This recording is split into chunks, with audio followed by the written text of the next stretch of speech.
Pioneer youth ক্লাবের উদ্যোগে ambulance পরিষেবা চালু হয়েছে এবং এই অ্যাম্বুলেন্স পরিষেবার উদ্বোধন করেছেন রাজ্যসভার সাংসদ রাজীব ভট্টাচার্য। রাজ্যসভার সাংসদ উন্নয়ন তহবিলের আর্থিক সহায়তায় পাইওনিয়ার ইউথ ক্লাবের অ্যাম্বুলেন্স পরিষেবা আজ থেকে শুরু হয়েছে। অ্যাম্বুলেন্স পরিষেবার মাধ্যমে কদমতলা কুর্তি বিধানসভা এলাকার মানুষ অনেকটাই সুবিধা পাবে, এমনটাই নিজে বক্তব্যে বলেছেন রাজ্যসভার সাংসদ রাজীব ভট্টাচার্য।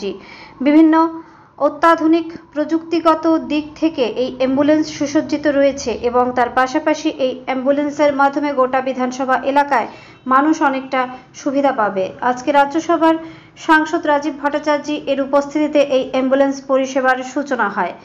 গোটা বিষয়কে কেন্দ্র করে স্বাভাবিকভাবে এলাকার প্রত্যেকের মধ্যে ব্যাপক উৎসাহ উদ্দীপনা লক্ষ্য করা গেছে। বিশেষ করে পাইওনিয়ার ইউথ ক্লাবের যারা কর্তৃপক্ষ রয়েছেন আজকের এই অ্যাম্বুলেন্স পরিষেবা চালু করতে পেরে অনেকটাই খুশি। এদিন কদমতলা কুর্তি বিধানসভার বরগুল এলাকায় অবস্থিত পাইওনিয়ার ইউথ ক্লাবের কার্যালয় প্রাঙ্গণে এক উদ্বোধনী অনুষ্ঠানের আয়োজন করা হয়। এদিনে উদ্বোধনী অনুষ্ঠানে রাজ্যসভার সাংসদ রাজীব ভট্টাচার্য সহ অন্যান্যদের মধ্যে উপস্থিত ছিলেন বাগবাসা বিধানসভা কেন্দ্রের বিধায়ক যাদবলাল দেবনাথ, উত্তর ত্রিপুরা জেলা পরিষদের সভাধিপতি অপর্ণা নাথ, কদমতলা পঞ্চায়েত সমিতির চেয়ারম্যান মিহির রঞ্জন নাথ, পঞ্চায়েত সমিতির ভাইস চেয়ারম্যান বিদ্যাভূষণ দাস, পঞ্চায়েত সমিতির প্রাক্তন চেয়ারম্যান সুব্রত দেব, বিজেপি দলের কদমতলা জেলা সভাপতি কাজল দাস পুরকায়স্থ, প্রদেশ কমিটির নেতৃত্ব দিলীপ তাঁতি সহ অন্যান্যরা। ধর্মনগর থেকে নিজস্ব প্রতিনিধির রিপোর্ট, আরই ধর্মনগর। বলছেন আমার নামে এখানে আমি স্যাংশন করেছি, আমার নামে হয়েছে, আপনারা এখানে ক্লাবের সঙ্গে সংযুক্ত হয়েছে অ্যাম্বুলেন্স পরিষেবা, তো আমাকে এমপি হিসাবে আমাকে সম্বর্ধনা দিচ্ছে, এটা সম্পূর্ণ ভুল।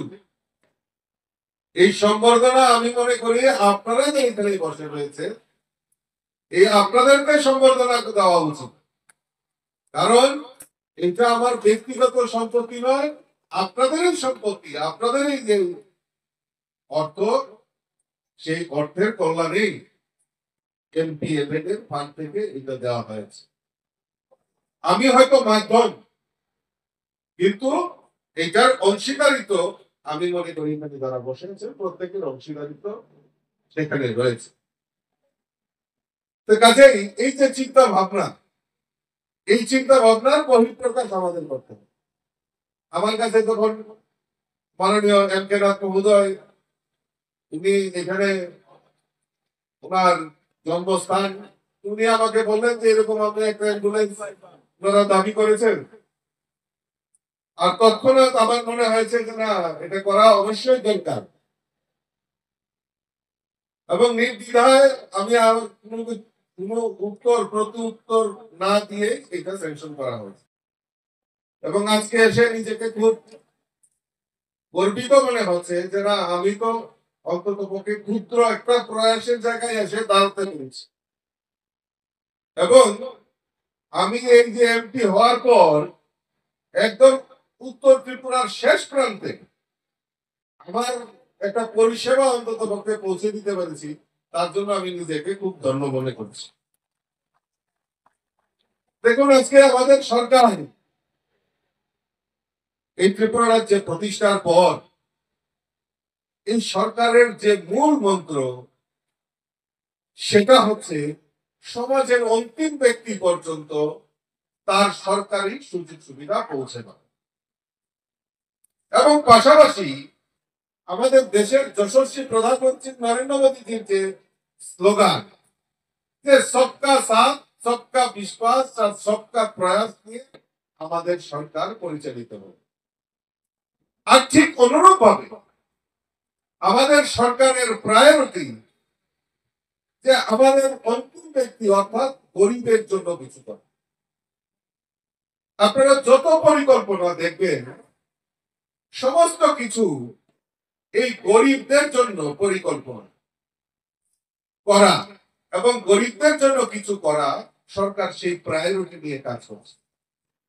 আজকে আমাদের সরকার এই রাজ্যের গরিব, কৃষক, মহিলা, যুবক, সরকারি কর্মচারী, সমস্ত অংশের মানুষের জন্য কিছু না কিছু পরিকল্পনা আমাদের সরকার নির্দিষ্ট উপায়ে করছেন। এখানে বিধায়ক রয়েছেন, এখানে চেয়ারম্যানরা রয়েছেন, সভাপতিরা রয়েছেন, প্রাক্তন চেয়ারম্যানরা রয়েছেন, ভাইস চেয়ারম্যানরা রয়েছেন, আরেকজন চেয়ারম্যান এখানে আছেন। তাদের লক্ষ্য কি? ওই সরকারের যে স্লোগান, যে সবকা সাথ সবকা বিশ্বাস, সেই সংকল্প নিয়ে আমাদের পঞ্চায়েত সমিতি থেকে জেলা পরিষদ, বিধায়ক বিধায়িকা সবাই সেই লক্ষ্যে কাজ করছে।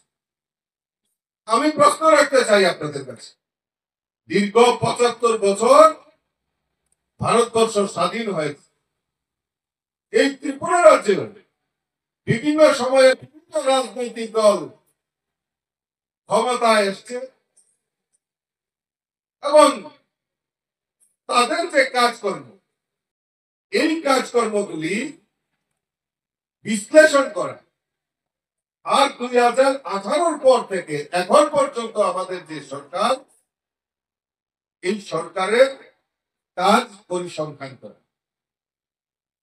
আমি ভোটের জন্য এখানে স্লোগান দিতে আসিনি, আমি ভোটের জন্য রাজনীতি করতে আসিনি, কারণ আমাদের সৎ সাহস রয়েছে, আমরা মানুষের জন্য করেছি।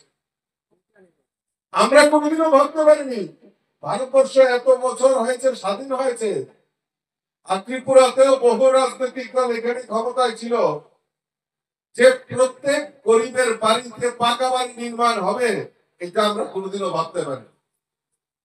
কিন্তু আমাদের ডাবল ইঞ্জিনের সরকার আমাদের এই রাজ্যের গরিব মেহনতি মানুষ, যারা গরিব অংশের মানুষ, তাদের বাড়িতে পাকা বাড়ি নির্মাণের ব্যবস্থা আমাদের এই ডাবল ইঞ্জিনের সরকার করেছে। প্রত্যেক বাড়িতে পানীয় জল পৌঁছে দেওয়ার কাজ আমাদের এই ডাবল ইঞ্জিনের সরকার করেছে।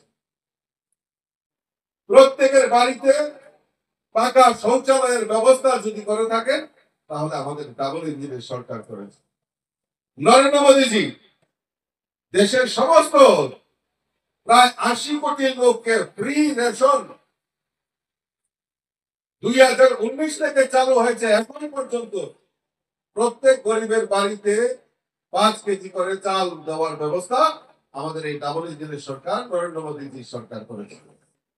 প্রত্যেকের চিকিৎসার জন্য, যারা গরিব অংশের মানুষ রয়েছে, তাদের চিকিৎসার জন্য ৫ লক্ষ টাকা আয়ুষ্মান কার্ডের মাধ্যমে তাদের যে চিকিৎসার দায়ভার আমাদের দেশের প্রধানমন্ত্রী কাঁধে তুলে নিয়েছে।